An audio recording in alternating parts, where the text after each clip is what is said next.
اللہ اکبر۔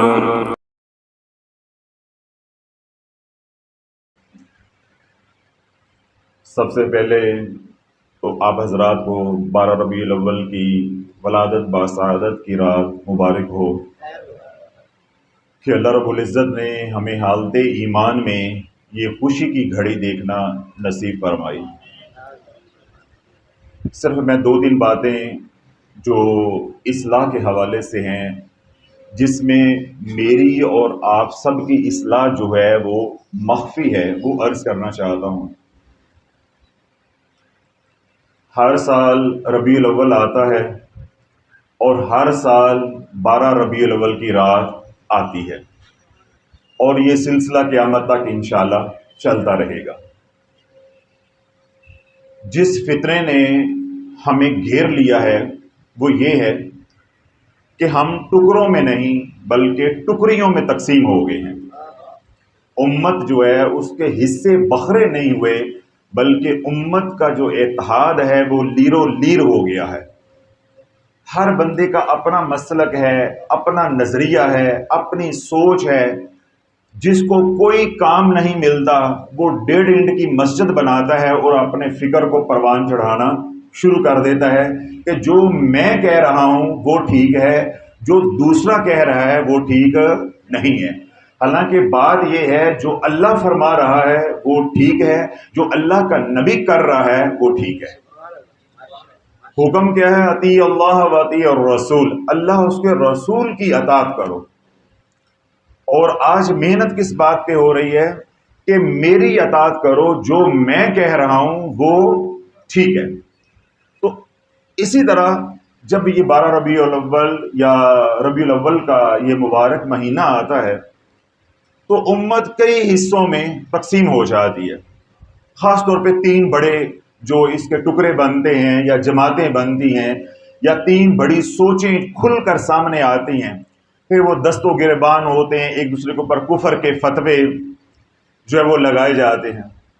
ایک یہ ہے کہ ربیع الاول یعنی 12 ربیع الاول کی جو رات ہے وہ ولادت باسعادت کی رات ہے، تو میلاد النبی جو ہے وہ منایا جائے، یا عید میلاد النبی جو ہے وہ منایا جائے، اور ہر صورت میں منایا جائے۔ اس کے اندر شدت ہے، اس کے اندر کیا ہے؟ شدت ہے، تعصب ہے کہ ہر صورت میں منایا جائے، مجھے ہر صورت میں چندہ دیا جائے۔ اگر آپ چندہ نہیں دو گے یا انکار کرو گے تو آپ کیا ہو؟ گستاخ رسول ہو۔ یعنی اس کے اندر منانے والوں کے اندر کیا ہے؟ شدت ہے۔ تو اللہ تعالیٰ جب منانے والوں کے اندر شدت ہوگی تو آپ کو معلوم ہے کہ ہر عمل کا پھر رد عمل ہوتا ہے۔ کسی کو آپ گالی نکالو گے تو جواب میں دعا تو نہیں ملے گی نا، وہ تو کوئی فقیر ہوگا تو دعا دے گا، وگرنہ تو یہ جو اصول ہے وہ کیا ہے؟ گالی کے بدلے گالی ملے گی، دعا کے بدلے دعا ملے گی، اچھے الفاظ کے بدلے اچھے الفاظ ملیں گے، اور برے الفاظ کے بدلے برے الفاظ ملیں گے۔ یہ اصول ہے۔ تو جب منانو ربیع الاول یا 12 ربیع الاول یا ولادت باسعادت کی گھڑیاں منانے والوں کے اندر شدت آ جائے گی تو اس کا رد عمل بھی شدت میں آئے گا۔ وہ پھر کیا کہتے ہیں کہ یہ سرے سے منانا جائز ہی نہیں ہے، جو منائے وہ بھی حرام، جو پکائے وہ بھی حرام، جو پکا کے کسی کو کھلائے یعنی نیاز وہ بھی حرام۔ بات سمجھ آ رہی؟ کہ دونوں طرف شدت آئی، جو منا رہے ہیں وہ بھی گناہ گار ہو رہے ہیں اکثریت، اور جو اس کو رد کر رہے ہیں وہ بھی گناہ گار ہو رہے ہیں۔ پھر ان دونوں کو دیکھتے ہوئے ایک تیسرا فرقہ جو ہے وہ جنم لیتا ہے، جو عصری تعلیم یافتہ ہے۔ وہ یہ کہتا ہے یہ مولویوں کی لڑائیاں ہیں، یہ ایک کہتا ہے کہ مناؤ اور ایک کہتا ہے کہ نہ مناؤ۔ تو بہتر یہ ہے کہ نہ ہم ادھر کی بات کرتے ہیں نہ ہم ادھر کی بات کرتے ہیں، ہم کچھ بھی نہیں کرتے، ہم کچھ بھی نہیں کرتے۔ تو 2 فرقے یا 2 جماعتیں تو اس کام پہ لگ جاتی ہیں، اپنی صلاحیتیں لاکھوں کروڑوں گھنٹہ اس کام پہ لگا دیا جاتا ہے کہ منانا جائز ہے، اور ایک اس کے رد پہ اپنی صلاحیتیں لگا دیتا ہے کہ منانا جائز نہیں۔ ایک جو ہے اپنی صلاحیتیں اس بات پہ لگا دیتا ہے کہ ولادت باسعادت منانی ہے، 12 ربیع الاول کی رات یا 12 ربیع الاول کا دن جو ہے وہ ولادت با سعادت کے حوالے سے معروف ہے. ایک کہتا ہے جی ولادت نہیں ہے وفات ہے، ولادت نہیں ہے وفات ہے. تو یوں اللہ والوں جو امت کے علماء ہیں، دانشور ہیں، قیمتی لوگ ہیں، ان کا قیمتی وقت، ان کی قیمتی صلاحیتیں شیطان لا یعنی کاموں میں لگا کے برباد کر کے رکھ دیتا ہے. اور آپ کی طرح ہماری طرح کی جو عوام ہے وہ ان دونوں کے منہ دیکھتی رہ جاتی ہے اسی کرنا کی ہے، ہم ان کی طرف جائیں یا ان کی طرف جائیں. تو یوں یہ تین بڑے طبقے جو ہے وہ سامنے آتے ہیں. تو اللہ میں صرف ایک بات کہتا ہوں، اللہ رب العزت آپ کے دل میں اتار دے تو انشاءاللہ یہ جو زہر ہے یہ یوں ایک پل میں آپ کے دل سے، آپ کے قلب سے جو ہے وہ نکل جائے گا. بات ہو ولادت با سعادت کی، توجہ رکھیے گا، صرف ایک فکرہ دے رہا ہوں، اگر یہ فکرہ آپ نے سمجھ لیا تو آپ سمجھیے گا کہ آج آپ کے آنے کا مقصد یا حاضری قبول ہی قبول ہے، کبھی بھی آپ بدعقیدہ نہیں ہوں گے. بات ہو ولادت با سعادت کی یا بات ہو وصال کی یا وفات کی، ذکر کس کا ہوگا؟ حضور علیہ الصلوۃ والسلام کا. تو اللہ والو چاہے بات ولادت با سعادت کی ہے، ذکر تب بھی ذکر رسول ہونا ہے، اور اگر بات وصال کی ہے یا وفات کی ہے تب بھی ذکر رسول ہونا ہے. تو ہم نے ان دونوں باتوں کی روح کو پکڑنا ہے کہ اگر وفات کو مناتے ہیں یعنی برسی کرتے ہیں یا عرس کرتے ہیں تو ذکر کس کا ہوگا؟ حضور علیہ الصلوۃ والسلام کا. اور اگر ولادت کی خوشی مناتے ہیں تو ذکر کس کا ہوگا؟ حضور علیہ الصلوۃ والسلام کا.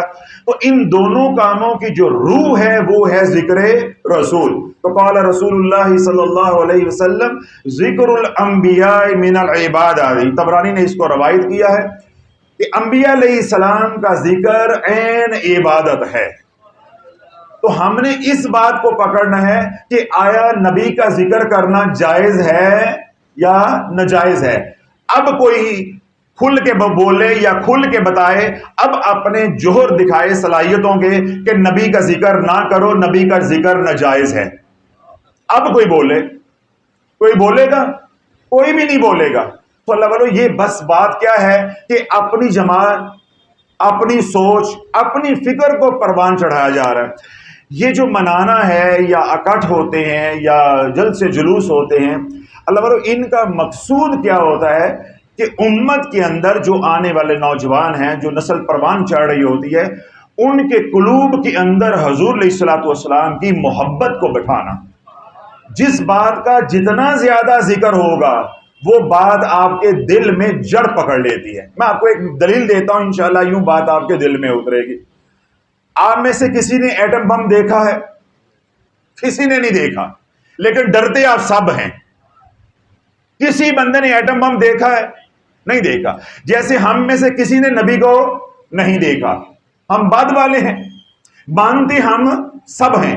کیوں نے ہم نے نبی علیہ السلام کا ذکر اتنا سنا ہے کہ مانتے ہم سب ہیں، فدا ہم سب ہیں. جب ہم نے نبی علیہ الصلوۃ والسلام کے حسن و جمال کو دیکھا ہی نہیں ہے تو بن دیکھے ہم فدا سب ہیں. کیوں؟ ہم نے نبی علیہ السلام کے حسن و جمال کو سنا اتنا ہے کہ اب ہمارے دل میں بات بیٹھ گئی ہے کہ ہمارے نبی جیسا کوئی حسین و جمیل نہیں ہے. دیکھا ہے؟ نہیں دیکھا. کیوں؟ ذکر اتنا سنا ہے کہ وہ سن سن کے ہمارے دل میں بات بیٹھ گئی ہے. ایٹم بم ہم میں سے کسی نے نہیں دیکھا، لیکن تذکرے سن سن کے ہمارے دل میں خوف بیٹھ گیا ہے. تو اللہ جس بات کا جتنا ذکر ہوگا اور جس نظریے سے ہوگا وہ نظریہ یا وہ سوچ یا وہ فکر جو ہے وہ دل میں اتر جاتی ہے. اگر اس کے پیچھے خوف ہو تو خوف اتر جاتا ہے، اگر اس کے پیچھے شوق ہو تو وہ شوق اتر جاتا ہے. تو یہ جو مجالس ہوتی ہیں، محافل ہوتی ہیں، ان کا مقصود کیا ہوتا ہے کہ یہ ایک بہانہ ہوتا ہے کہ حضور علیہ الصلوۃ والسلام کا ذکر ہو، اور اس ذکر کی برکت سے جو نئی نسل ہے ان کے قلوب کے اندر حضور علیہ الصلوۃ والسلام کا پیار بیٹھ جائے. میں آپ کو ایک دیسی سی بات سناتا ہوں، ایسے بات کرتے کرتے میرے ذہن میں آ گئی. ابھی میں نے حضور علیہ الصلوۃ والسلام کا فرمانے علی شان پڑھا، قال رسول اللہ صلی اللہ علیہ وسلم ذکر الانبیاء من العبادات. حدیث کا میں نے آدھا حصہ پڑھا ہے. تو میں نے بات کہاں سے شروع کی ہے؟ قال رسول اللہ صلی اللہ علیہ وسلم، اللہ کے نبی علیہ الصلوۃ والسلام نے فرمایا، اللہ کے نبی علیہ الصلوۃ والسلام نے ارشاد فرمایا۔ اب یہ میں اگر اللہ کے نبی علیہ الصلوۃ والسلام کے مختلف فرامین پڑھوں تو میں بار بار حدیث کو کیا پڑھوں گا؟ قال رسول اللہ صلی اللہ علیہ وسلم، آگے حدیث کا متن جو ہے وہ شروع ہو جائے گا، بات یعنی شروع ہو جائے گی، تو بار بار لفظ آئے گا قال رسول اللہ صلی اللہ علیہ وسلم، قال رسول اللہ صلی اللہ علیہ وسلم۔ ابھی تھوڑی دیر پہلے میں نے بات کیا کہی تھی کہ ہم نے نبی کو دیکھا نہیں ہے، لیکن ہم نے نبی علیہ الصلوۃ والسلام کے حسن و جمال کے بارے میں سنا اتنا ہے کہ بن دیکھے فدا ہو گئے ہیں۔ ایک دیہات کی مسجد تھی، اس میں مولانا صاحب جو ہے وہ حضور علیہ الصلوۃ والسلام کی شان کو بیان کر رہے ہیں، وہ بار بار جب حدیث بیان کرتے ہیں تو وہ کیا کہتے ہیں؟ قال رسول اللہ صلی اللہ علیہ وسلم، آگے جو بھی وہ حدیث آ رہی اس کا متن آ رہا ہے۔ ایک دیہاتی بیٹھا ہوا تھا سامنے، جس طرح آپ لوگ میرے سامنے بیٹھے ہوئے ہیں، جب اس خطیب نے یا امام نے 2 4 5 دفعہ حدیث پڑھی قال رسول اللہ صلی اللہ علیہ وسلم، وہ غصہ کھا کے کھڑا ہو گیا کہ خبردار میرے نبی کو کالا کہا، میرے نبی جتنا تو گورا چٹا ماں نے جمیا ہی نہیں ہے گا، خبردار اگر میرے نبی کو کالا کہا تو۔ اب اللہ والو دیکھو، وہ کالا رسول اللہ صلی اللہ علیہ وسلم وہ عربی میں کہہ رہا ہے، تو ہم کالا اپنی زبان مقامی میں کہتے ہیں، تو اس سے برداشت نہیں ہوا کیونکہ اس نے سنا اتنا تھا کہ میرا نبی گورا چٹا ہے، میرا نبی سونا ہے، تو یہ بار بار کہہ رہے کالا، تو کالا تک کا مطلب ہوتا ہے کوجا، تو معاذ اللہ یہ میرے نبی کو کوجا کہہ رہا ہے، حالانکہ جو بول رہا ہے دیکھا اس نے بھی نہیں ہے، جو سن رہا ہے دیکھا اس نے بھی نہیں ہے۔ تو سن کے اب اس دیہاتی کے دل میں حضور علیہ الصلوۃ والسلام کے جو حسن کے جلوے ہیں انہوں نے جڑ پکڑ لی ہے کہ میرا نبی بڑا لجپال خوبصورت ہے، سونا مکڑا ہے، تو وہ اسے برداشت نہیں ہوا، حالانکہ اسے بات بیچارے کو سمجھ نہیں آ رہی، ذرا وہ دیہاتی ہے۔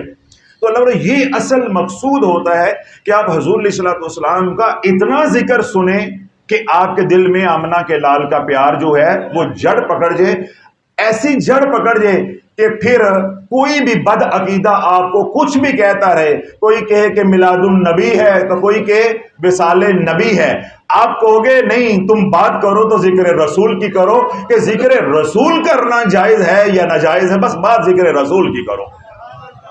میں وفات کے حوالے سے نہیں آیا یا میں میلاد کے حوالے سے نہیں آیا، میں تو حضور کی بات کے حوالے سے آیا ہوں، میں تو حضور کی بات سننے کے لیے آیا ہوں، میں تو آمنہ کے لال کا تذکرہ سننے کے لیے آیا ہوں۔ اللہ رب العزت قرآن مجید فرقان حمید میں ارشاد فرماتا ہے وَرَفَعْنَا لَكَ ذِكْرَكَ۔ صرف ایک نقطہ چھوٹا سا دے رہا ہوں آج، یہ اپنے پلے باندھ کے جانا ہے، کل انشاءاللہ پھر مختلف مساجد کے اندر آپ مزید بھی علماء سے اسی موضوع کے اوپر تقاریر سنیں گے، تقریباً ہر مسجد میں اسی موضوع پہ بیان یا خطاب جو ہوگا۔ قرآن کیا کہتا ہے؟ وَرَفَعْنَا لَكَ ذِكْرَكَ۔ اس کے جو ظاہری معنی ہیں وہ کیا ہے کہ اے میرے محبوب ہم نے آپ کو ذکر کو بلند کر دیا، اذان ہوگی میرے لیے ذکر تیرا ہوگا، تکبیر ہوگی میرے لیے ذکر تیرا ہوگا، نماز ہوگی میرے لیے ذکر تیرا ہوگا، دعا ہوگی میرے لیے ذکر تیرا ہوگا، میدان محشر میں عدالت میری ہوگی، وکالت تیری ہوگی، حوض کوثر میرا ہوگا، ساقی کوثر میرا مصطفیٰ ہوگا، جنت میری ہوگی، امت تیری ہوگی، ورفعنا لک ذکرک، جہاں ذکر میرا ہوگا وہاں میرے کملی والے کا ہوگا، یہ ہے ورفعنا لک ذکرک۔ یہ معنی آپ نے اکثر سنے اور آپ ترجمے کے ساتھ قرآن مجید فرقان حمید میں پڑھتے بھی ہیں۔ اس کے اندر جو عارفانہ نقطہ ہے جو میں آپ کو دینا چاہتا ہوں وہ یہ ہے وَرَفَعْنَا لَكَ ذِكْرَكَ، ہم نے آپ کے ذکر کو بلند کر دیا۔ بلند کرنے سے مراد یہ ہے کہ ہم نے آپ کے ذکر کو پھیلا دیا، ہم نے آپ کے ذکر کو عام کر دیا، پھیلا دیا۔ رب کیا فرماتا ہے؟ یسبح للہ ما فی السماوات وما فی الارض الملک القدوس العزیز الحکیم۔ اللہ رب العزت کا ذکر کائنات میں ذرہ ذرہ، زمین و آسمان میں ذرہ ذرہ کر رہا ہے۔ تو اللہ والو جہاں تک میرے خدا کی خدائی ہے وہیں تک میرے مصطفیٰ کی مصطفائی ہے، جہاں جہاں اللہ رب العزت کا ذکر ہو رہا ہے وہیں میرے مصطفیٰ علیہ الصلوۃ والسلام کا ذکر بھی ہو رہا ہے. تو ورفعنا لک ذکرک، ہم نے آپ کے ذکر کو عام کر دیا، ہم نے آپ کے ذکر کو کثیر کر دیا، ہم نے آپ کے ذکر کو پھیلا دیا. اللہ تعالیٰ اس میں جو نقطہ ہے وہ یہ ہے، جب تو نبی علیہ الصلوۃ والسلام کا ذکر پھیلائے گا، خود بھی کرے گا اور لوگوں کو بھی تو ذکر پہ لگائے گا، اللہ تیرے مرتبے کو بلند کرتا جائے گا. تو پستیوں میں گرا ہے، اللہ پستیوں سے نکالے گا، بلندیوں کی طرف لے جائے گا. تو بیمار ہے، اللہ شفائے کاملہ عاجلہ عطا فرما دے گا. تو بدحال ہے، اللہ خوشحالی عطا فرمائے گا.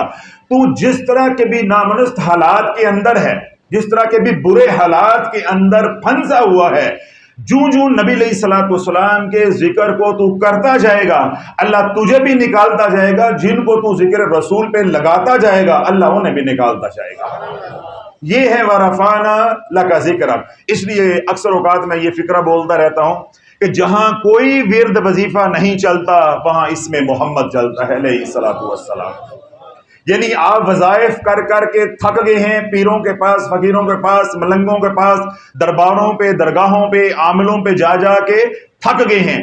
تعویذ لٹکائے بھی ہیں، جلائے بھی ہیں، دبائے بھی ہیں، پلائے بھی ہیں، ہر کام کر لیا ہے. آپ تھک کے یہاں آئے ہیں کہ حضرت صاحب 10 سال ہو گئے ہیں، 15 سال ہو گئے ہیں، 20 سال ہو گئے ہیں، بنا کچھ نہیں ہے، بنا کچھ نہیں ہے. تو میں آپ کو کہہ رہا ہوں کہ جہاں کوئی ورد وظیفہ نہیں چلتا وہاں ذکر رسول علیہ الصلوۃ والسلام چلتا ہے، وہاں اس میں محمد چلتا ہے.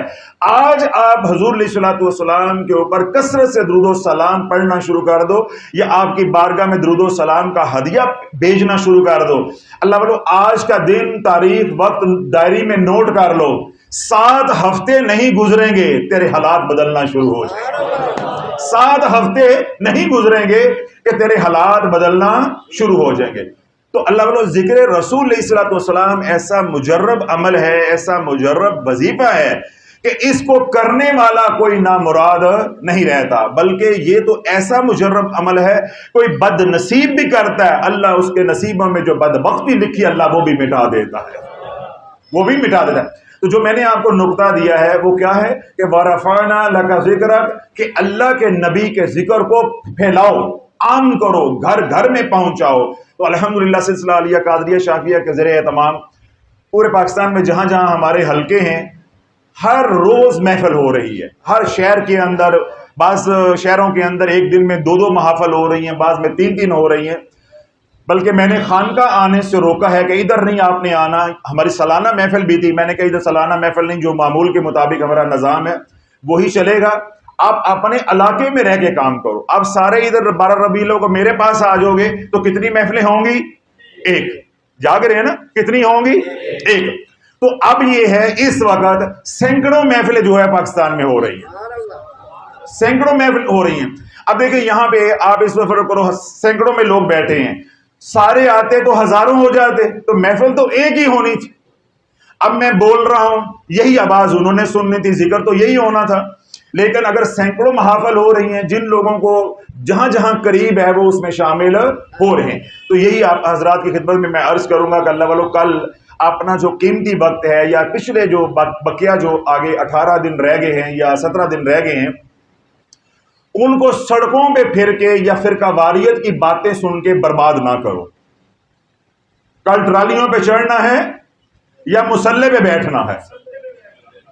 ٹرالیوں پہ چڑھو گے اللہ پھٹے بھی چڑھائے گا، اونٹوں پہ چڑھو گے اللہ انہی اونٹوں اور گھوڑوں کے نیچے رکھ کے کچلے گا بھی.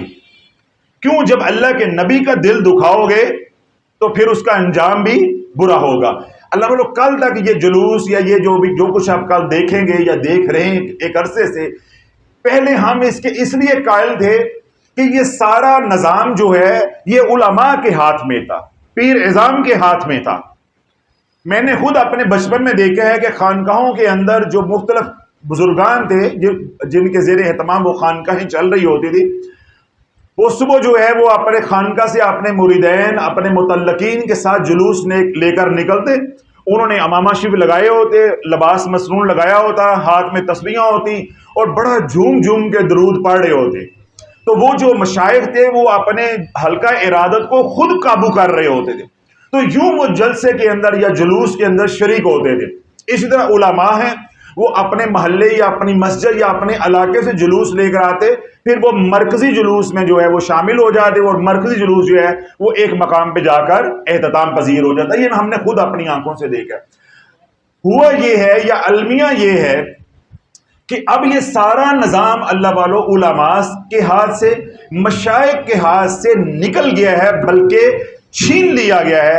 اب یہ نظام آ گیا ہے لونڈے لپاڑوں کے ہاتھ میں، اوباش نوجوانوں کے ہاتھ میں، دنیا داروں کے ہاتھ میں، نعت خوانوں کے ہاتھ میں، خلیفوں کے ہاتھ میں، جنہیں استنجا کرنا بھی نہیں آتا وہ جلوس کی قیادت کر رہے ہوتے ہیں۔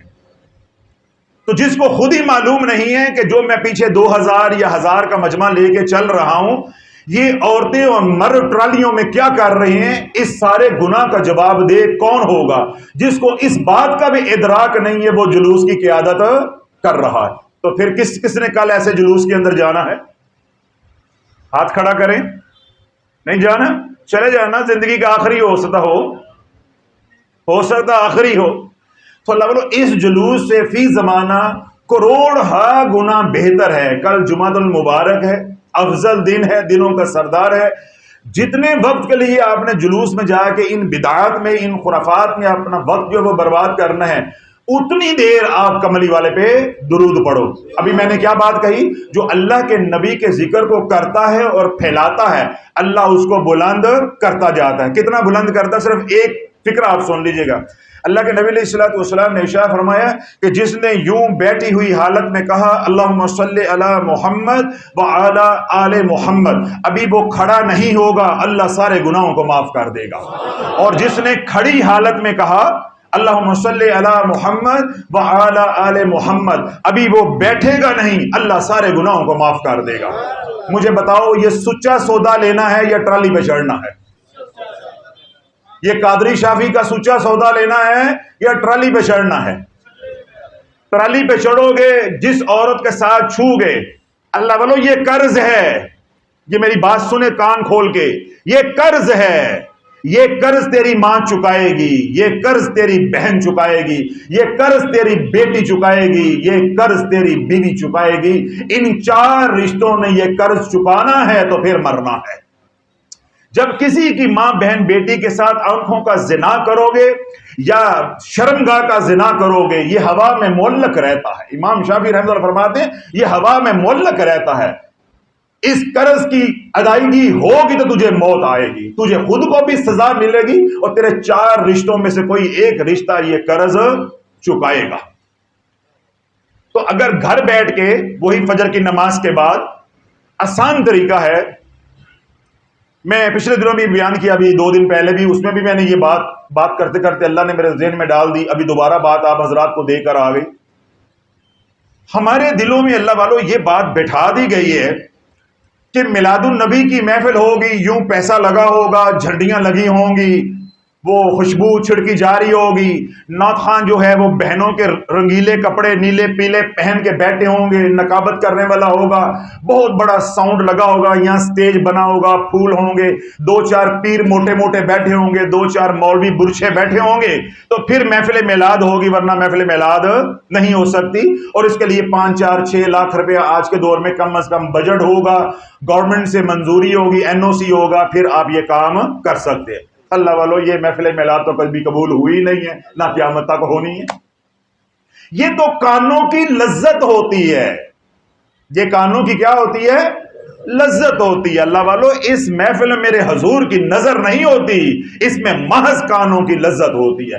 خدا کی عزت کی قسم، وہ محفل میلاد جو یہ فقیر بتا رہا ہے، تو گھر میں اپنے اس کا انعقاد کر، اگر کملی والا تیرے گھر آ کے، تیرے در پہ آ کے تجھے نان نواز دے، قیامت کے دن پل صراط ہوگا، میرا گریبان ہوگا، تیرا ہاتھ ہوگا۔ یہ جو محافل آپ دیکھتے ہیں سوشل میڈیا پہ یا فی زمانہ، اللہ والو یہ تو ناچ گانے کی دوسری شکل ہے، یہ مذہبی مجرا ہے، یہ نعت خوانی نہیں ہے، یہ نعت خوانی نہیں ہے۔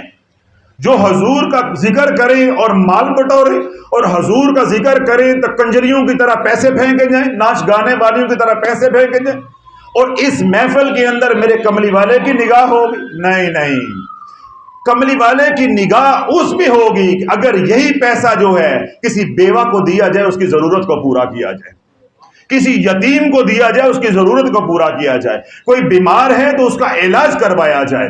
یہ جو چادریں چڑھائی جاتی ہیں، یہ چادریں اوپر اپنے پیر لے کے بیٹھے ہیں، خدا کی عزت کی قسم ہے یہی چادر جو ہے کسی بے پردہ، کسی بیوہ، کسی یتیم بچی کے سر پہ رکھ کے تو پڑھ اللہم صلی علی محمد وعلی آل محمد، پھر میرے کملی والے کی دو سنتیں ہیں، دو طریقے ہیں نوازنے کے، یا تجھے در پہ بلا کے نواز دیں گے یا تیرے در پہ آ کے نواز دیں گے۔ ان دو کاموں میں پھر ایک کام ہو کے رہے گا، اور اگر تو ٹرالیوں پہ چڑھے گا تو پھر ٹرالی کے پہیے کے نیچے آ کے مرے گا، اگر نہیں مرے گا تو پھر یہ قرض رہے گا تیرے چار رشتوں میں، پھر کوئی ایک رشتہ اس قرض کو ادا کر کے رہے گا۔ تو لوگوں جو محفل میلاد ہے وہ کیا ہے؟ کل جمعۃ المبارک بھی ہے، آپ حضرات کو دفاتر سے بھی چھٹی ہے، اور حسن اتفاق یہ ہے کہ آپ میں جو اکثریت بیٹھی ہے وہ جمعے کی چھٹی والی ہے، یعنی کاروباری لوگ ہیں آپ، تو سب کو چھٹی ہے، یعنی جو کاروبار کر رہے ہیں ان کو بھی چھٹی ہے، جو ملازم طبقہ ہے ان کو بھی چھٹی ہے۔ جمعے کی نماز پڑھیں، فجر کی نماز پڑھیں، اس کے بعد وہی مصلی کے اوپر اگر مرد حضرات ہیں مسجد میں نماز پڑھ کے فرض پڑھ کے واپس آ جائیں، اپنی اہلیہ کو کہہ کے جائیں کہ فجر کی نماز کے بعد ہم نے محفل میلاد کرنی ہے۔ تو اللہ والی تیاری رکھنا۔ اب وہ کیا کرے گی؟ بچے وہ سارے تیار ہوں گے، ایک سفید چادر بچھاؤ، سفید رہی ہے کسی رنگ کی بھی ہے، کہنے کا مقصد ہے پاک ہو، دھلی ہوئی ہو، صاف ہو، اگر نہیں ہے تو بہت اچھی بات ہے، وہ بچھاؤ، بچوں کو بٹھاؤ، خود بیٹھو، کسی دائیں بائیں نتھو خیرے اگے شاہ کھبے شاہ کرنٹ شاہ کسی کو بلانے کی ضرورت نہیں ہے، خود بیٹھو، اہلیہ کو بھی کہو، بچوں کو بھی کہو، بیٹا ایک ایک تسبیح درود پاک کی پڑھو، ایک ایک تسبیح درود پاک کی پڑھو بس۔ اور اگر کوئی بات اللہ رسول کی آج سنی یاد رہ گئی ہے تو یہی بات فقیر کی بچوں کو سنا دینا، رات حضرت صاحب نے بیان کیا، یہ بات سنائی، یہ واقعہ سنایا، تھوڑا سا حضور کا یوں اردو میں ذکر ہو جائے گا، بچوں کے دل میں کملی والے کا پیار آ جائے گا، اس کے بعد دعا کرو، وہیں بیٹھ کے ناشتہ کرو، اس ناشتے میں ایک بندے کا ناشتہ نکال کے ہمسایوں کے گھر بھیج دو، اور ایک ناشتہ کو گلی محلے میں مانگنے والا اس کو دے دو۔ خدا کی عزت کی قسم ہے یہ میلاد اللہ کے نبی کی بارگاہ میں اتنا مقبول ہے کہ تو 10 کروڑ روپیہ بھی میلاد پہ لگا دے تو وہ میلاد مقبول نہیں ہے جتنا یہ میلاد مقبول ہے۔ اور ہمارے ذہنوں میں کیا بٹھایا گیا؟ وہ کروڑوں والا لاکھوں والا میلاد ہوگا، نعت خوان ہوں گے، بڑے بڑے معروف لوگ آئے ہوں گے تو پھر وہ میلاد مقبول ہوگا۔ تو اللہ اس کے اندر شہرت ہوتی ہے، اخلاص نہیں ہوتا، تو عمل وہ قبول ہوتا ہے جس کے اندر اخلاص ہو۔ تو جب فجر کے بعد آپ یہ میلاد کر رہے ہوں گے تو کس کو دکھا رہے ہوں گے؟ کس کو دکھا رہے ہوں گے؟ اللہ ہی دیکھ رہے ہیں نا۔ اور اگر فجر کے بعد یہ ممکن نہیں ہے، آسانی نہیں ہے، تو بعد نماز جمعہ کر لے، اور اگر بعد نماز جمعہ میں کوئی آپ کی مصروفیت ہے تو بعد نماز عصر کر لے۔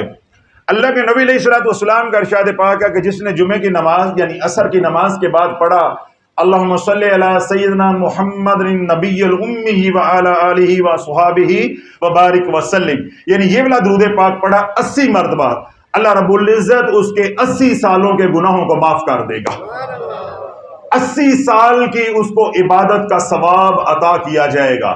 تو عصر کی نماز کے بعد کا وقت رکھ لے، اپنے بچوں کو بٹھائیں، انہیں کہیں ایک ایک تسبیح کملی والے پہ درود پڑھو، 2-4 میٹھی میٹھی باتیں حضور کی سناؤ، تاکہ وہ مٹھاس جو ہے وہ بچوں کے دل میں، گھر والی اہلیہ ہے، بیوی ہے، خواتین ہیں، ان کے دل میں حضور علیہ الصلوۃ والسلام کی محبت اور پیار بیٹھے، تاکہ ان کو ذکر رسول کرنے کی چاٹ لگ جائے۔ اللہ بولو یہ میلاد ہو گیا۔ اور بالفرض کوئی آپ میں ایسا بیٹھا ہوا ہے، وہ کہتا ہے حضرت صاحب ہمارے گھر میں تو کسی کو دینے کو کچھ نہیں ہے، تو بھائی میں نے دیکھ کا تو کہا ہی نہیں ہے، اور اگر تجھے یہ حوصلہ بھی نہیں پڑ رہا کہ میں صبح ناشتہ لے کر آؤں یا عصر کے بعد کچھ کھانے کے لیے بناؤں تو ہمسایوں کو دوں، اگر اس میں بھی غش پڑ رہی ہے اور پکا کے خود ہی کھا لینا، یہ بھی قبول ہو جائے گا۔ اگر تو نسلی اتنا بخیل ہے، کنجوس ہے، تو پھر بھی رائت ہے، تو نہ کسی کو دینا نہ ہمیں بیچنا، تو بنا کے خود ہی کھا لینا۔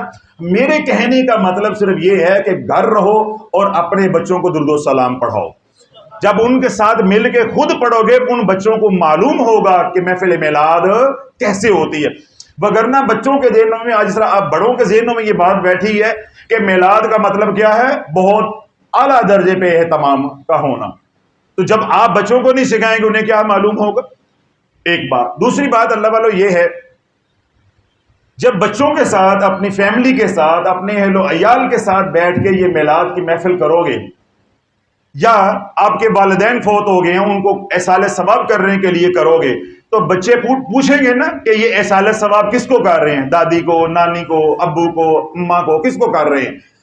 تو اللہ بچوں کی تربیت ہوگی، بچے سیکھیں گے کہ احصال ثواب کیا ہوتا ہے. آج تو بڑوں کو معلوم نہیں ہے کہ احصال ثواب کیا ہے. بلکہ ابھی یہ سوال بھی آیا ہوا ہے، میں اس کا بھی جواب دوں گا، اس میں بھی یہی بات آنی ہے کہ احصال ثواب کا آج بڑوں کو معلوم نہیں ہے تو چھوٹوں کو کیا معلوم ہوگا. تو اس لیے اللہ والوں بارہا سمجھا رہا ہوں، عرض کر رہا ہوں دس بزدہ کہ اپنے گھر میں ماحول بناؤ، اپنے گھر میں ماحول بناؤ.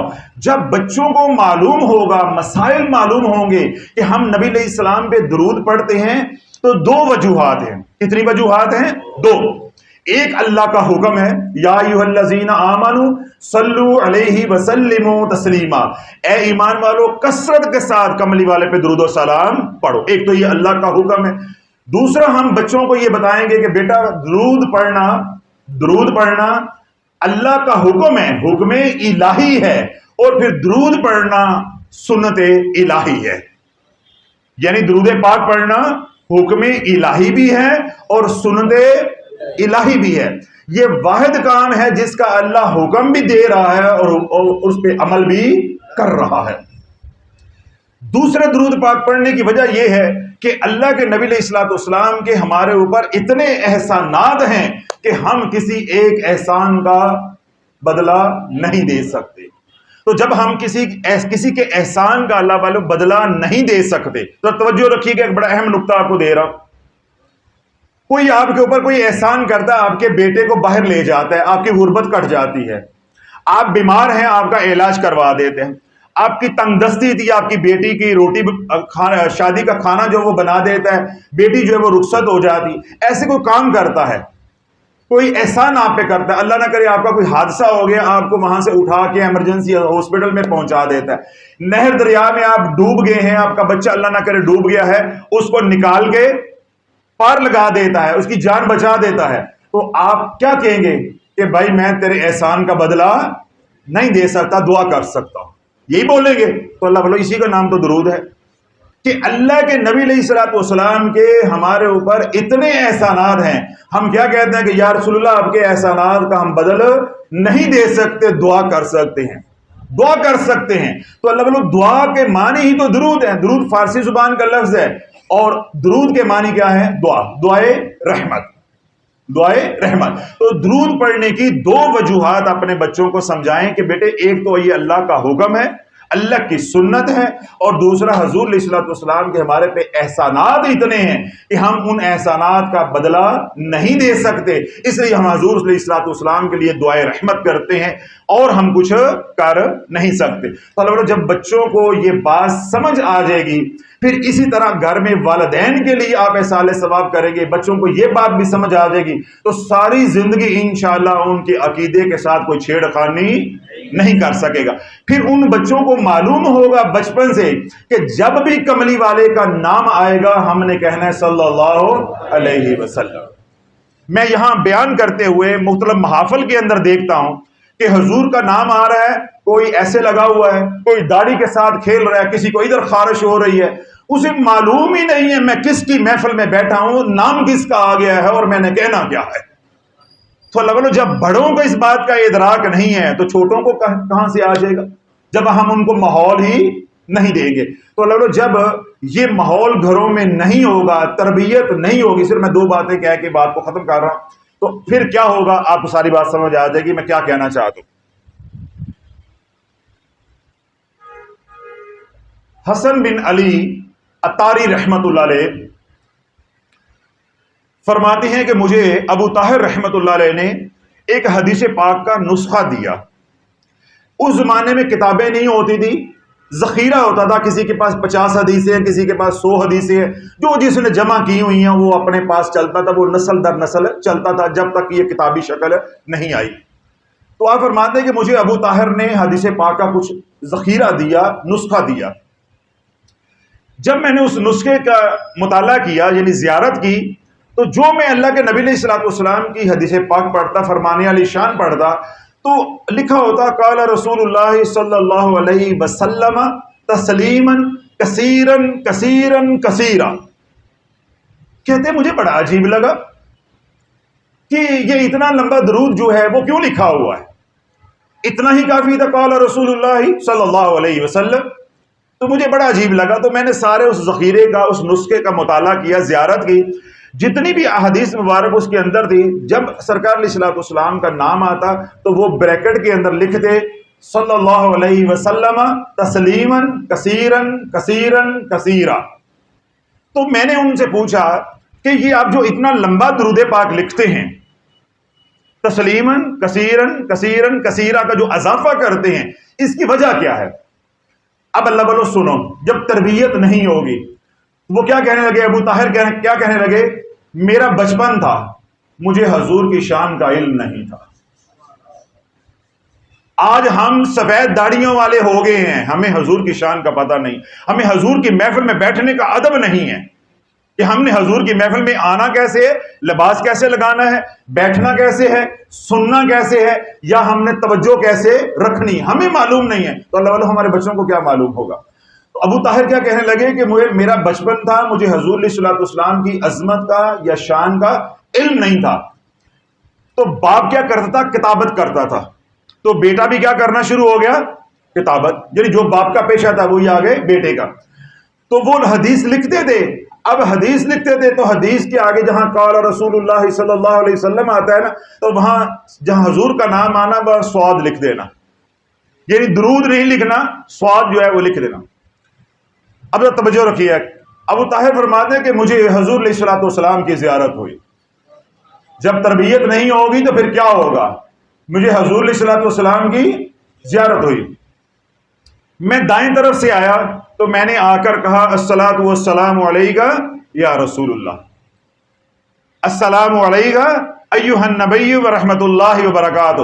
اللہ کے نبی پہ میں نے درود و سلام پڑھا، اللہ کے نبی کو میں نے سلام کیا، تو اللہ کے نبی علیہ الصلوۃ والسلام نے اپنا رخ انور ادھر موڑ لیا، میرے سلام کا جواب نہیں دیا۔ فرماتے ہیں کہ میں پریشان ہوا، پھر میں الٹی جانب یعنی دوسری اس جانب سے میں آیا تو میں نے حضور پہ سلام پڑھا، الصلاۃ والسلام علیک یا رسول اللہ، درود و سلام پڑھا، پھر میں نے نبی علیہ السلام کو سلام کیا، السلام علیک ایھا النبی ورحمۃ اللہ وبرکاتہ۔ تو اللہ کے نبی علیہ الصلوۃ والسلام نے اپنا رخ انور ادھر موڑ لیا، سلام کا جواب نہیں دیا۔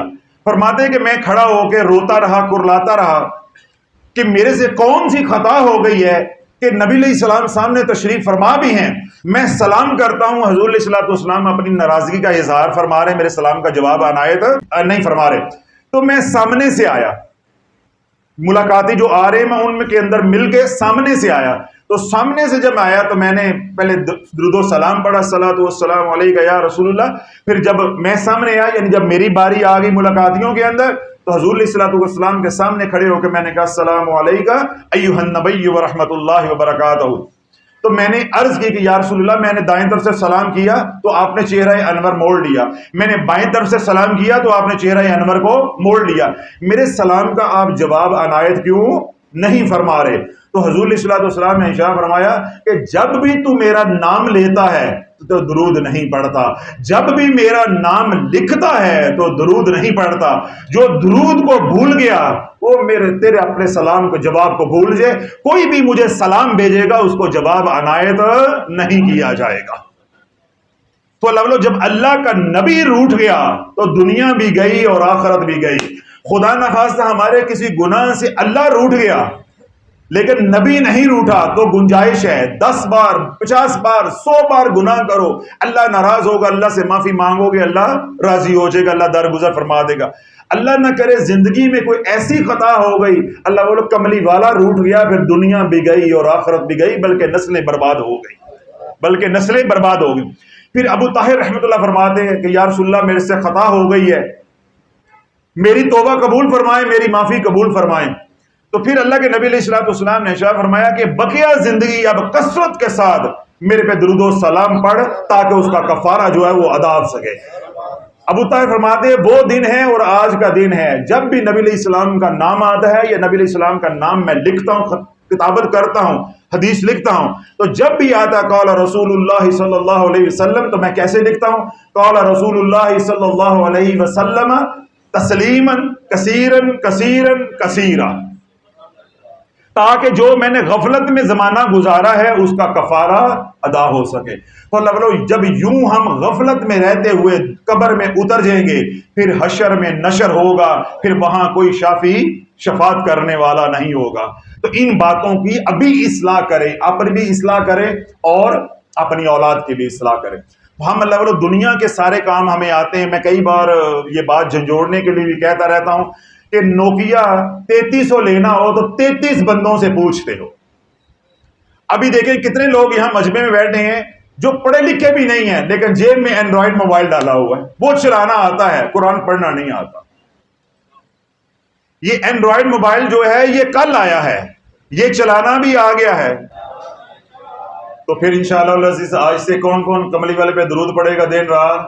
ماشاءاللہ، اللہ مجھے بھی آپ کو سب کو جو ہے وہ توفیق عطا فرمائے۔ بیان کے شروع میں نے ایک بات کہی تھی کہ ان محافل کا مقصود اور مطلوب کیا ہے کہ ہم اللہ کے نبی علیہ الصلوۃ والسلام کا اتنا ذکر کریں کہ ذکر سنتے سنتے ہمارے دل میں حضور علیہ الصلوۃ والسلام کی محبت بیٹھ جائے۔ اللہ بولو ذکر رسول بنیاد ہے عشق رسول سے۔ یہ آخری بات توجہ کے ساتھ سن لیجیے گا، ذکر رسول بنیاد ہے، بولتے جائیں، مزہ نہیں آیا، ذکر رسول بنیاد ہے عشق رسول کی، اور عشق رسول بنیاد ہے غلامی رسول کی۔ عشق رسول بنیاد ہے غلامی رسول کی، اور غلامی رسول ضمانت ہے دو جہانوں میں کامیابی کی۔ غلامی رسول جو ہے وہ دو جہاں میں کامیابی کی ضمانت ہے۔ اللہ بولو جو غلام رسول نہیں ہے وہ عاشق رسول نہیں ہے، جو عاشق رسول نہیں ہے وہ ذاکر رسول نہیں ہے، وہ اللہ کے نبی کا ذکر کرنے والا نہیں ہے۔ جو ذکر رسول کرنے والا ہے، ذاکر ہے، وہ عاشق رسول ہے۔ تو جو عاشق رسول ہے وہی کل غلام رسول ہے، جو آج غلام رسول ہے وہ کل پھر اللہ کے در کا فقیر ہے، وہ اللہ کے در کا فقیر ہے۔ جو غلام رسول نہیں ہے وہ اللہ کے در کا فقیر نہیں ہے۔ وہ میری طرح پیر تو بن سکتا ہے، فقیر نہیں بن سکتا۔ آج پیر تو اٹ بٹے آئے، میں تو بلکہ کہتا رہتا ہوں بچوں کو بھی یہاں آتے ہیں کہ اللہ بولو آپ بے روزگاری کی وجہ سے، مہنگائی کی وجہ سے پریشان ہو، پیر بن جاؤ، پیر بن جاؤ۔ آپ کہتے ہیں نوکری نہیں ملتی، کوئی کاروبار نہیں ملتا حضرت صاحب، کوئی روزگار نہیں ہے۔ اور بھائی اتنی سیٹیں خالی ہیں، نہ کوئی لائسنس، نہ کوئی تعلیم کی ضرورت، نہ کوئی قابلیت کی ضرورت، اور اگر چپ پیر بن جاؤ تو راتوں رات ہٹ پیر بن جاؤ گے۔ جس طرح میں بول رہا ہوں ایسے بولنا نہیں ہے، کوئی بیان نہیں کرنا۔ جو مجلس میں جو مرضی کرتا رہے، آپ کی سیلفیاں بنائے، نچے ٹپے جمائیاں لے، جو مرضی کرے، آگے والے کی پیچھے والے کی جیب کاٹے، آپ نے چپ رہنا ہے بس۔ تو اس زمانے میں جو پیر جتنا چپ ہے اتنا ہی ہٹ ہے۔ تو آپ بے روزگاری کی وجہ سے پریشان ہو، حضرت صاحب روزگار نہیں، حضرت صاحب نوکری نہیں ملتی، ڈگری ہے نوکری نہیں ہے، میں آپ کو ویکینسیاں دے رہا ہوں، پیر بن جو، لیکن فقیر نہیں بن سکتے۔ فقیر بننے کے لیے اللہ نے ایک اصول، ایک کلیہ طے کر دیا، قل ان کنتم تحبون اللہ فاتبعونی یحببکم اللہ۔ اس کا عارفانہ ترجمہ یہ ہے، اے میرے محبوب جو تیرے در کا غلام نہیں ہے وہ میرے در کا فقیر نہیں بن سکتا، جو تیرے نہیں ہے وہ میرے بھی نہیں ہے۔ تو فقیر بننے کے لیے کیا ہے؟ حضور کے در کا غلام بننا۔ تو غلام بننے کے لیے کیا ہے؟ عاشق رسول بننا۔ اور عاشق رسول بننے کے لیے کیا ہے کہ دن رات نبی علیہ السلام کا ذکر کثرت کے ساتھ کرنا، یعنی درود و سلام پڑھنا۔ تو عرض کرنا یہ چاہتا ہوں، اللہ بولو جو ذکر کثیر ہے وہ کس کی بنیاد ہے؟ عشق رسول کی، عشق رسول کی۔ تو جب تک عشق رسول نہیں ہوگا تو ہمارے دل میں محبت کس کی ہوگی؟ دنیا کی۔ حضور علیہ الصلوۃ والسلام کی محبت نہیں ہوگی۔ پھر نقصان کتنا ہوگا، یہ آخری بات جو میں سنانا چاہ رہا ہوں، اس کی تمہید کے طور پہ میں نے یہ 4-5 فکرے جو ہے وہ بولے ہیں۔ بلخ کے اندر ایک تاجر تھا، بہت امیر آدمی تھا، اس کے پاس 3 موئے مبارک تھے، حضور علیہ الصلوۃ والسلام کی ریش مبارک کے 3 جو ہے وہ بال تھے، موئے مبارک تھے۔ قضا آئی، وہ تاجر فوت ہو گیا، جس طرح مال تھا وہ وراثت میں چلا گیا، تو اب یہ جو موئے مبارک ہیں یہ بھی وراثت میں چلے گئے۔ 2 بیٹے ہیں، مال تقسیم ہوا کہ بھئی یہ تیرا ہوگا یہ میرا ہوگا، مال تقسیم ہو گیا۔ بڑے بھائی نے کہا کہ وہ موئے مبارک بھی تقسیم کرو، موئے مبارک بھی تقسیم کرو۔ میں نے ابھی کیا بات سمجھائی ہے کہ جب ذکر رسول نہیں ہوگا تو عشق رسول بھی نہیں ہوگا، یہ بات ذرا ذہن میں رکھنی ہے، پھر یہ والی حقائق یا یہ قصہ سمجھ آئے گا آپ کو۔ بڑے بھائی نے اب کیا کہا کہ مال تو ہو گیا تقسیم، کہ وہ کلی تیری یہ کلی میری، موئے مبارک بھی لے کر آؤ۔ موئے مبارک آ گئے۔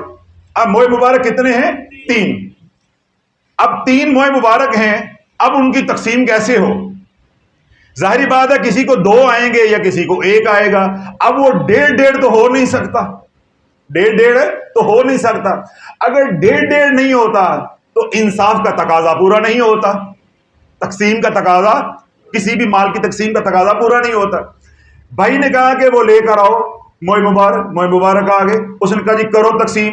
اس نے کہا بھائی ایسے ہے، تو نے مال لے لیا ہے، تو بڑا بھی ہے، تو 1 موئے مبارک لے لے، میں تیرے سے چھوٹا ہوں، تو چھوٹے پہ شفقت کر، میں نے مال جو لیا ہے وہ لیا ہے، موئے مبارک مجھے 2 دے دے، کیونکہ باپ کے بعد یہ امانت میں نے سنبھال کے رکھی ہے، تم میرے پہ رحم کر، شفقت کر کہ 2 مجھے دے دے 1 خود لے لے۔ اس نے کہا یہ نہیں ہو سکتا، کیوں؟ ذکر رسول نہیں ہے، دل میں کملی والے کا پیار نہیں ہے۔ اس نے کہا یہ نہیں ہو سکتا، موئے مبارک آدھا آدھا تقسیم ہوگا، 1.5 تو لے گا اور 1.5 میں لوں گا۔ اس نے کہا یہ نہیں ہو سکتا، میرے جسم کے 2 ٹکڑے تو ہو سکتے ہیں لیکن نبی علیہ السلام کے موئے مبارک کے بال کے 2 ٹکڑے نہیں ہو سکتے۔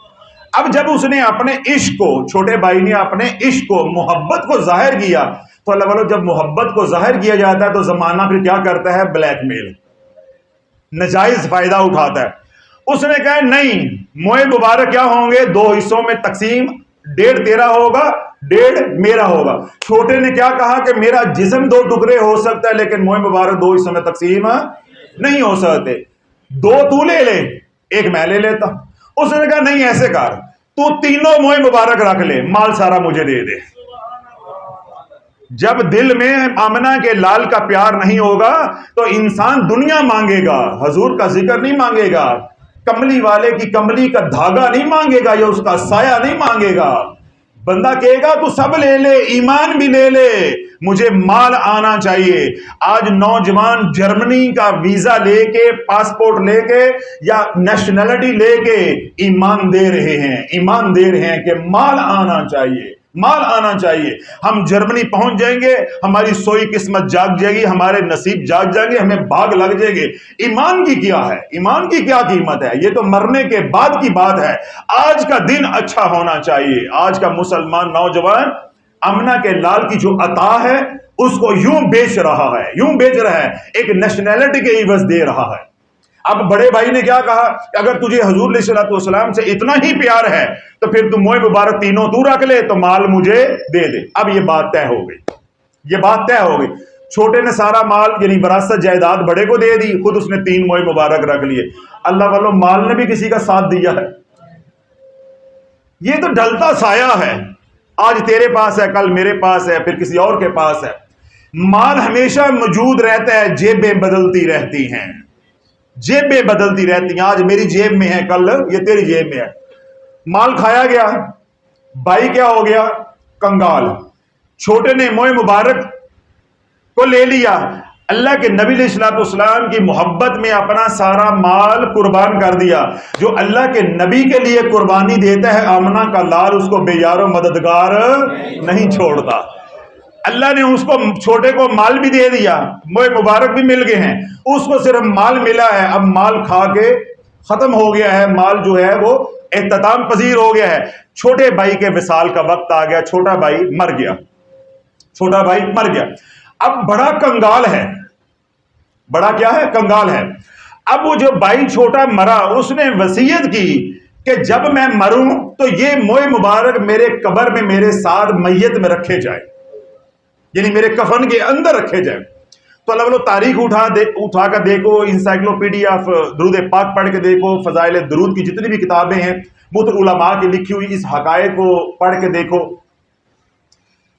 کہ جب وہ چھوٹا بھائی فوت ہو گیا اور وہ موئے مبارک جو ہے اس کے کفن میں رکھ دیے گئے، تو اللہ کے نبی علیہ السلام نے اپنے غلاموں کو یہ بشارت دی کہ دنیا میں کوئی بھی مالی تنگ دستی کا شکار ہو، اس نوجوان کی قبر پہ آ کے دعا کرے، اللہ اس کی تنگ دستی کے دن دور عطا فرما دے گا.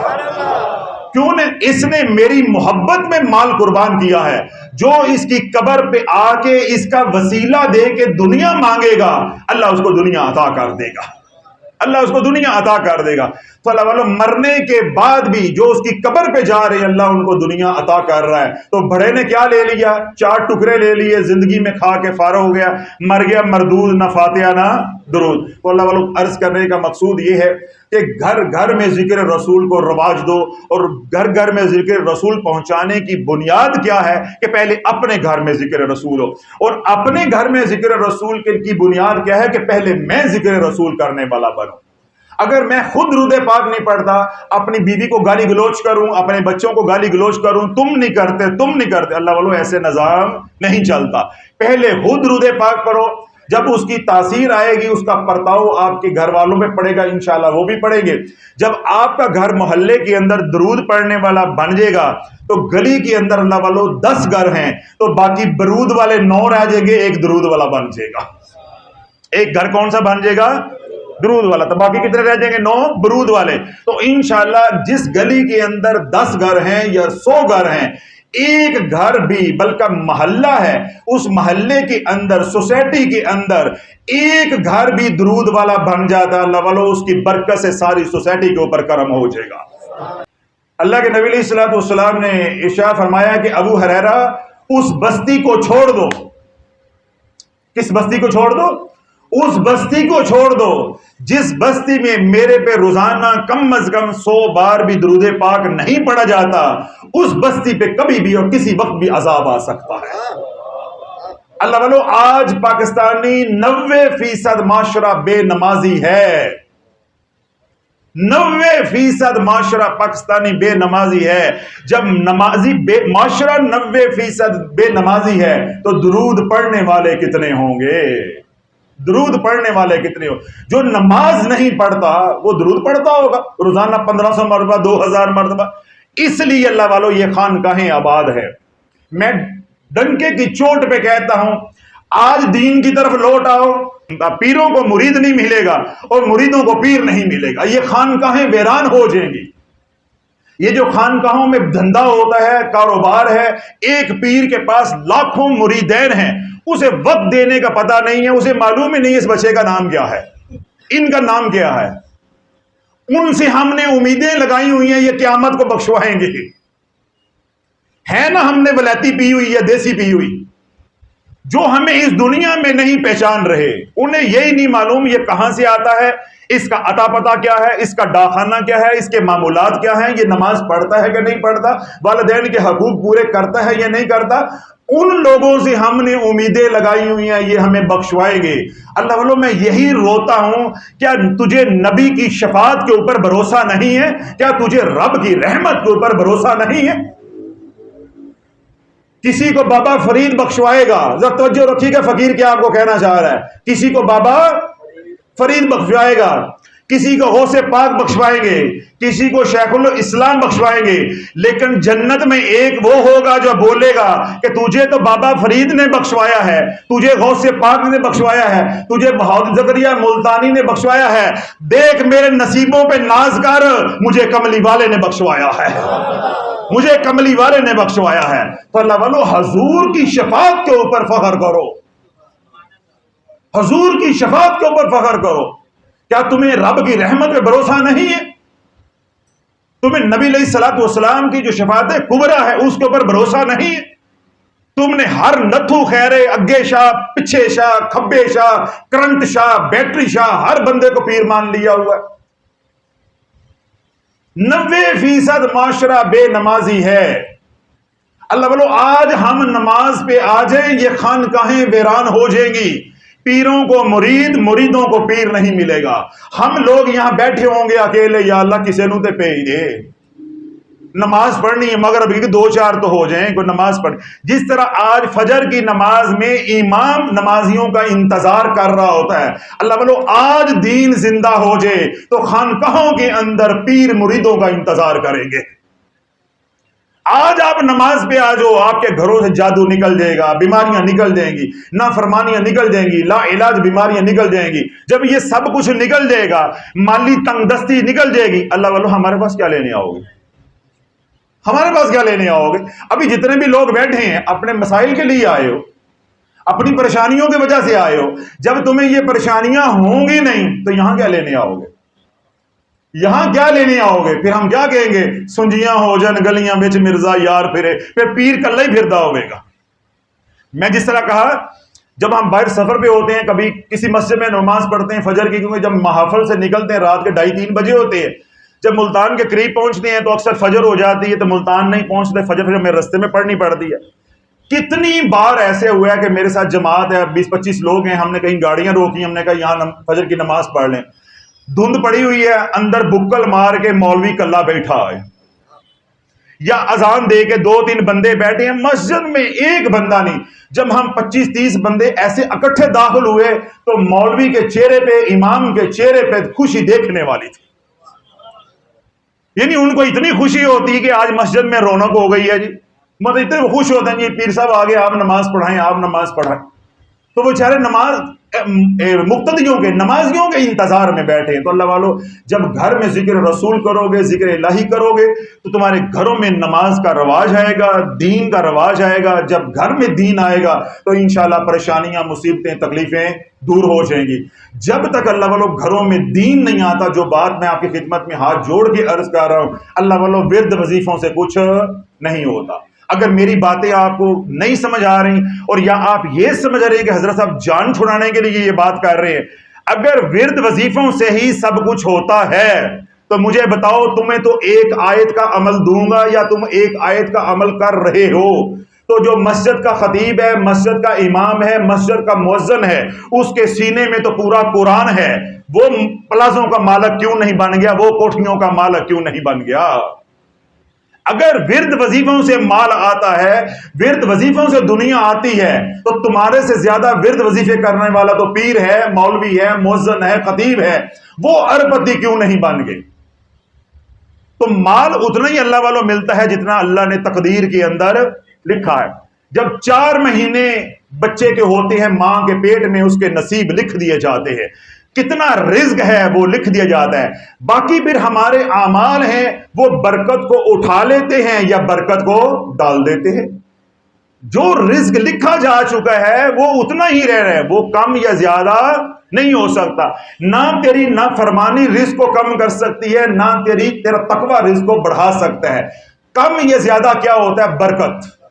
برکت نیک اعمال کرو گے اللہ برکت ڈالتا جائے گا، اور اگر برائی کرو گے، گناہ کرو گے تو برکت کم ہوتی جائے گی۔ تو اللہ والو جب آج صبح سے لے کے شام تک اللہ کی نافرمانی کرو گے تو سارے بھی کماؤ گے تو پوری نہیں پڑے گی۔ تو آج کے بعد بقیہ زندگی، آج 12 ربیع الاول کی مبارک رات ہے، آج کے بعد جو بقیہ زندگی ہے وہ کون کون حضور علیہ الصلوۃ والسلام کی غلامی والی گزارنا چاہتا ہے؟ اللہ رب العزت میرے سے سب کی حاضری کو قبول و منظور فرمائے۔ جو ہم نے توبہ کی ہے اس توبہ کو قبول و منظور فرمائے۔ اللہ پاک سے محفل پاک کے صدقے ہمارے صغیرہ کبیرہ گناہوں کو معاف فرمائے۔ جہاں سے بھی شرکا محفل تشریف لے کر آئے ہیں، اللہ سب کا آنا بیٹھنا ذکر کرنا کرانا قبول و منظور فرمائے۔ یا اللہ جو دکھی آئے ہیں ان کو دکھ دور عطا فرما، جو سکھ ہیں ان کو سکھوں میں برکتیں عطا فرما۔ جو سوال لے کر آئے ہیں، خواہشات لے کر آئے ہیں، تمنا لے کر آئے ہیں، دعائیں لے کر آئے ہیں، یا اللہ کشائی سے پہلے سب کی جھولیوں کو بھر دے۔ ربنا تقبل منا انک انت السمیع العلیم وتب علینا انک انت التواب الرحیم۔ سبحان ربک رب العزة عما يصفون وسلام على المرسلين والحمد لله رب العالمين۔